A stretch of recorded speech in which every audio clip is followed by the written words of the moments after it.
Ice Prince.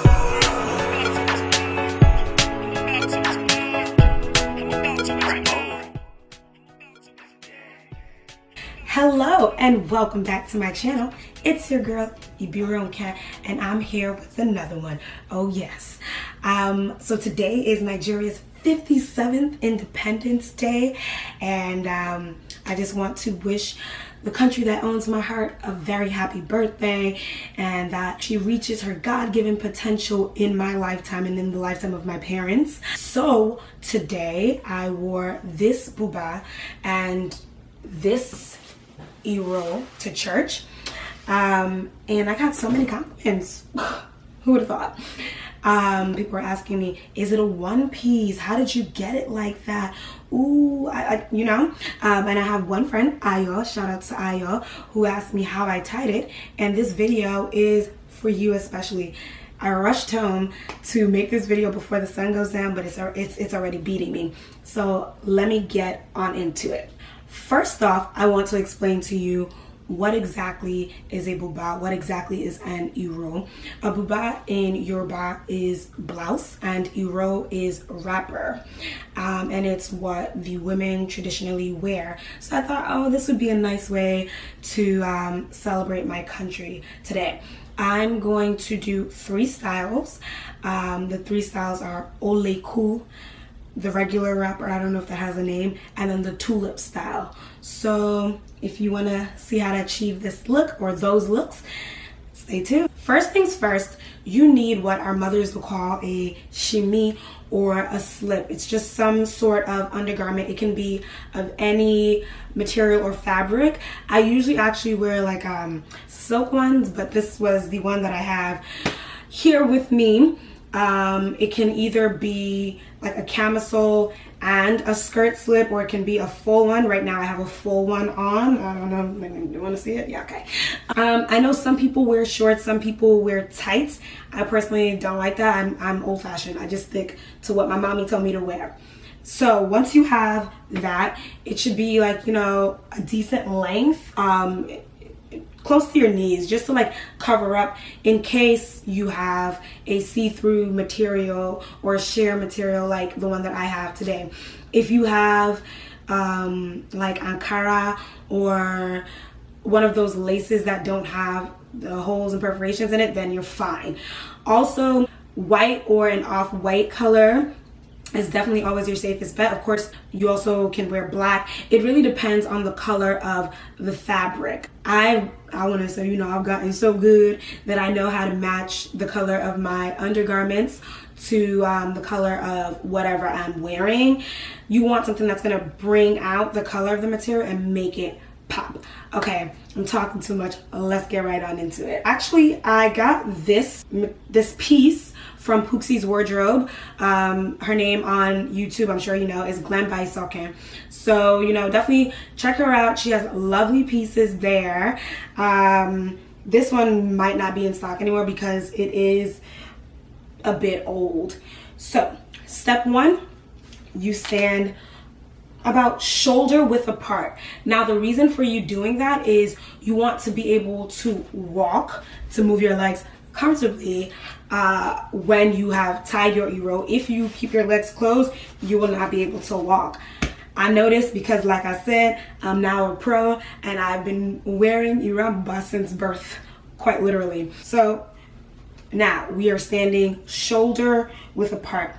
You take your material. This one has a handle.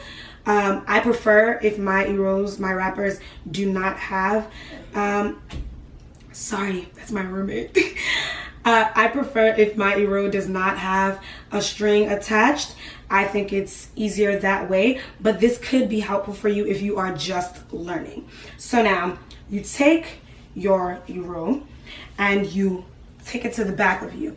Now people ask me, how do you make it so that your butt doesn't look flat or where it looks like you still have a shape? What I personally do is I take it and I put it whereas if it's kind of like in the small of my back, if that makes any sense to you. The top edge should be at the small of your back because when you pull it, you can still have a shape.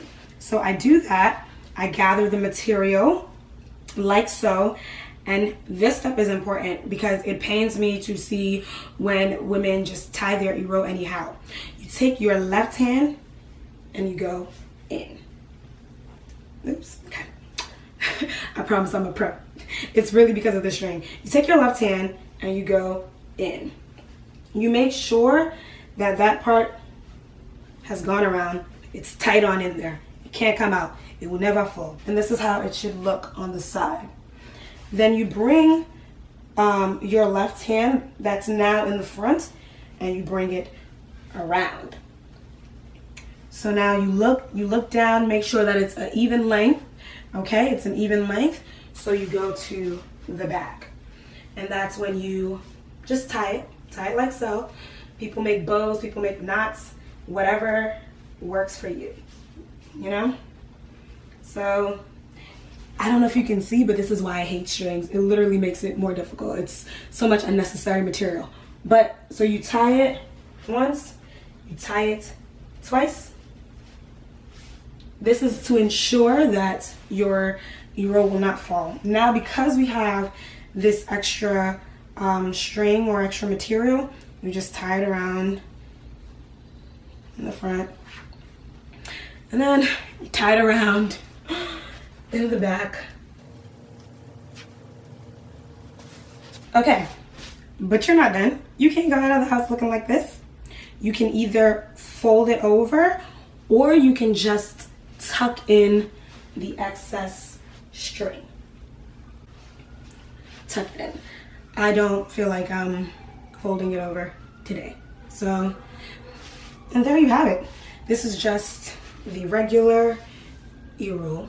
The way that you tie it on your engagement day, your wedding day, your introduction, when you're carrying babies to church for baby dedication, when it's your graduation, when you're going to work. That's the thing about Iro and Buba as well. It's very versatile. You can wear it anywhere. I wore mine to church today.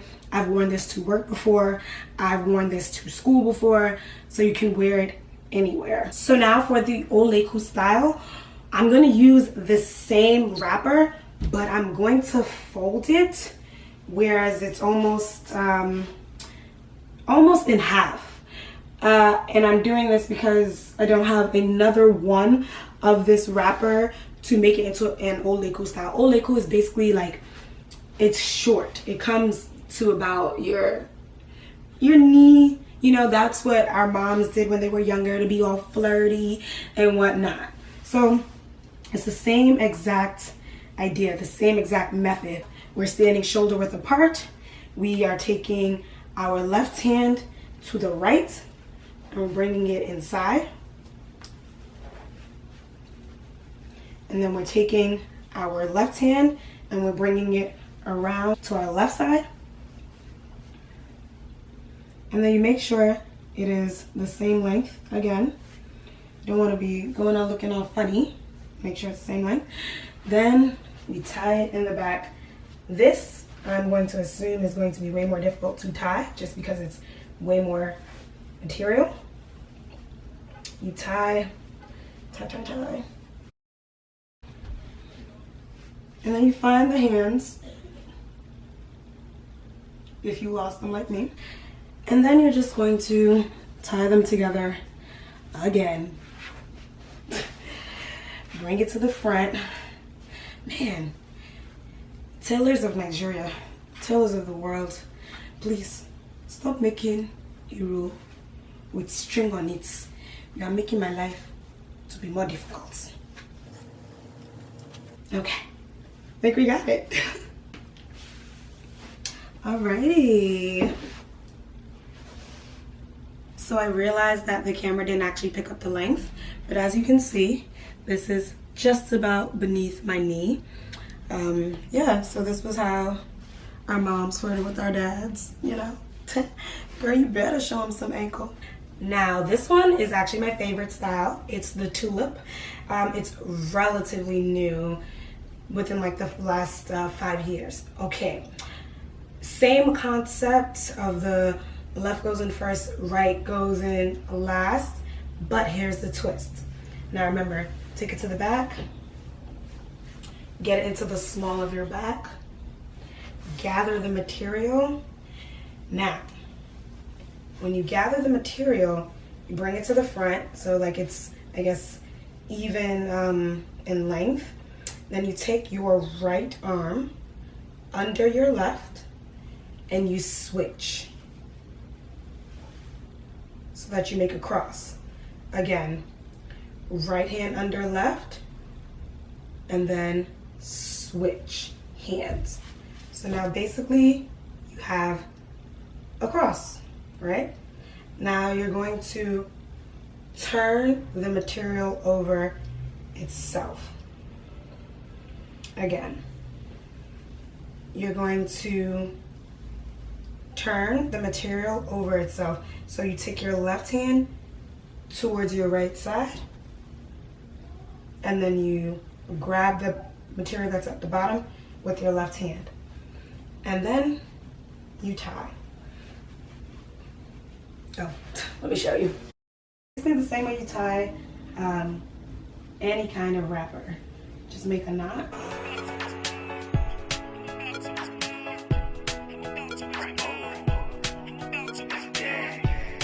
Okay, you can always leave the handles out in the back. I hate that. Don't do that. Just tuck in the material. You don't like any excess to be out. If it's too long in the back or you don't want it to be that bulky, then you bring it around to the front or the side. And that's just basically that. Now, there's also the side tulip. I don't know if this is an actual thing, but I do it. If you have difficulty tying it to the side, then you can cheat and move it to the side, just like that. Or you can do the same thing you did for the front, but towards the side. And you can choose whatever side you want. You can have it on your left side, or you can have it on your right side. It's whatever floats your boat. Remember, the world is yours. Alrighty, well, I hope this was helpful for you. I hope this helped you as well. Go out there and slay. You can get Iro and Buba anywhere. They're ready-made on places like there's like Zuva, Pootie's Wardrobe. You can be like me and get your material from Nigeria and have your tailor and designer make you a buba, make you an Iro. Of course, it's gonna be towards how big your hips are to accommodate it. So it could be 2 yards, 3 yards, however many yards you need. But yes, it's possible. You too can be Nigerian. Of course, other African cultures do wear something similar, but we Yoruba girls, we Yoruba women, we call it Iro and Buba. So once again, a very happy Independence Day to Nigeria, my parents' homeland, therefore my homeland. Nigeria know they carry last, eh? So go out, be festive, enjoy the day, and I'll see you in my next video. Remember, if you haven't yet, please subscribe. Click that like button if this helped you out. Thank you very much. And share this with all your aunties and your moms and your sisters and everybody who wants to look fly. All right. Have a good day now. Bye.